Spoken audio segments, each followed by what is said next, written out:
We focus once again today on inventory at the Tysons Corner service facility for Tesla as of the 6th of September 2022. As you'll notice from our video, the structure of this video is very similar to our last one. We're showing a few key images of vehicles being delivered, along with a look at indoor and outdoor storage of new vehicles to sort of get a general sense for what's going on right now with Tesla as we're 3 weeks away from the announcement of production numbers. This is Greg for Teslafaninsight. Thanks once again for joining us. If this is your first time, welcome. If you're a repeat visitor, welcome back. We also want to thank our Patreon supporters. If you enjoy this show, would like more information on better investing and trading on Tesla, as well as training that you don't get on the regular channel, please join us on Patreon. So we also wanted to note that this is a copyrighted broadcast. So we decided to go back to the service facility again to see what was going on. We looked in last week, and as you'll notice, the images are actually different this week, especially given the fact that we have a truck coming in. Usually when I go to a service facility, I'm expecting that there'll be very little new, particularly a week after our last visit. But most of the deliveries tend to occur over the weekend, and replenishment starts on Sunday and rolls through the rest of the week. So what I wanted to do here is revisit to determine, hey, are there things that we didn't see last time that are starting to show up now? And I would say the biggest thing that's starting to pop up is that given that this facility has now splitting cars between the Chantilly service facility and Tysons Corner 20 miles away, this is better coverage for the area of Greater Washington, D.C.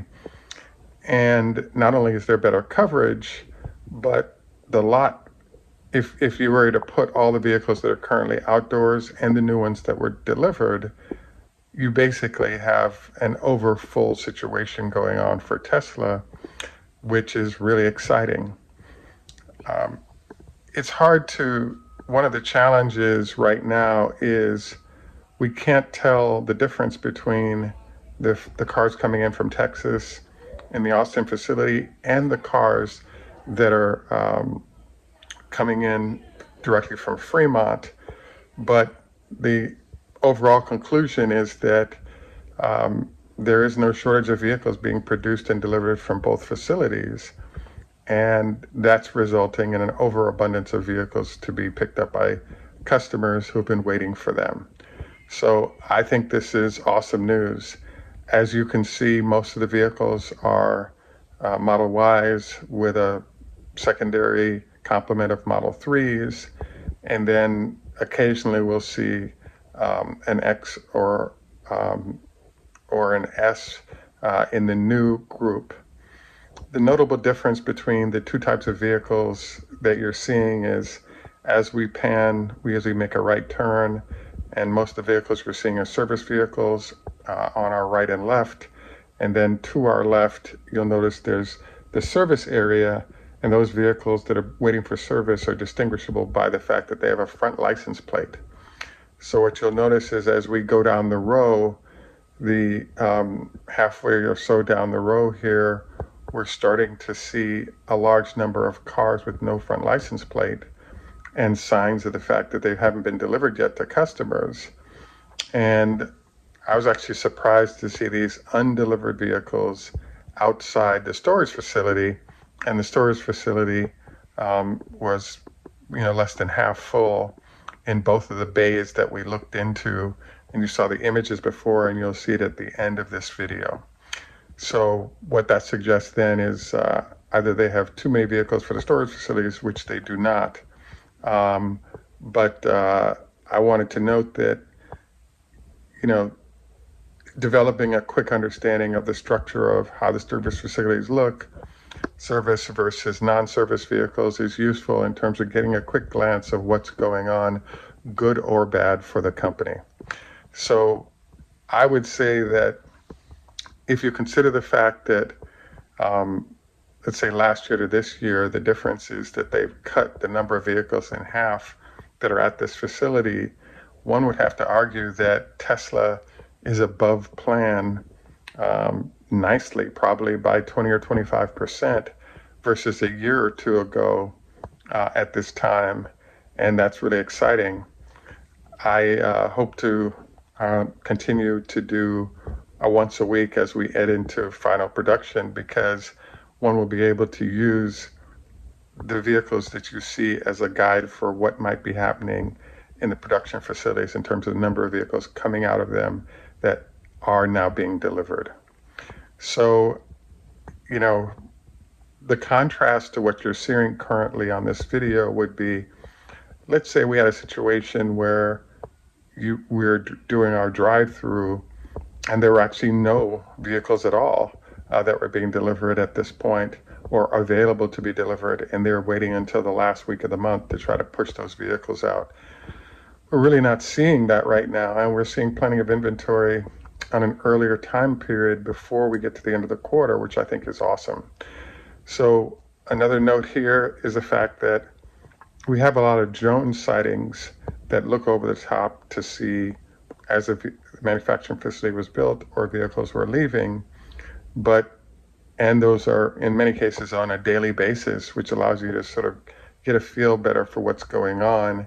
And more frequent look at different service facilities are helpful in terms of finding out arrivals and whether or not vehicles are being picked up after production at both domestic U.S. facilities. If you actually have been by your service center lately and have a comment, we'd appreciate your sharing that as well. One of the wonderment that I was having is that as we go by our service vehicles, it's also interesting to note, what do we see the largest numbers of, be it Model S, Model 3s, or Model Ys, or Xs that are being serviced? Does that suggest that, they may have an issue? Tesla is hard to read in this regard because the S's look the same year over year, and the 3s have been out for a while, so you can't tell whether it's a newer older 3 that's under service. Same thing, Model Ys have been around for a while now, and so it is somewhat helpful to see the inventories of vehicles in service, because it might give you a sense for if there's anything new popping off, either recalls for service or other issues that one might want to cover. So overall, my take on this visit was that it looks awesome. I've never seen this many vehicles land and ready to go, and more of them coming in before sort of at this facility. And I really think this sort of signals that we're ahead of plan on production, and I think that bodes well for great numbers for the company. We obviously have shows on different topics, and we'll have a new one tomorrow with an orientation towards diving more into this whole question of how will Tesla fare as large amounts of vehicles are coming out of China from competitors as well as from other firms that are now entering the marketplace. At any rate, I want to thank you for taking time out with us today. This is Greg for Teslafaninsight. Tschüss, au revoir, lehitrot, khoda hafiz, zdravstvuyte, ni hao ma, konbanwa. Our health tip for the day is just a reminder prior to lovemaking, at least a salad to limit the amount of blood flow to the stomach. It'll be available for other extremities. Have a great day. Bye for now, and thanks again for joining us.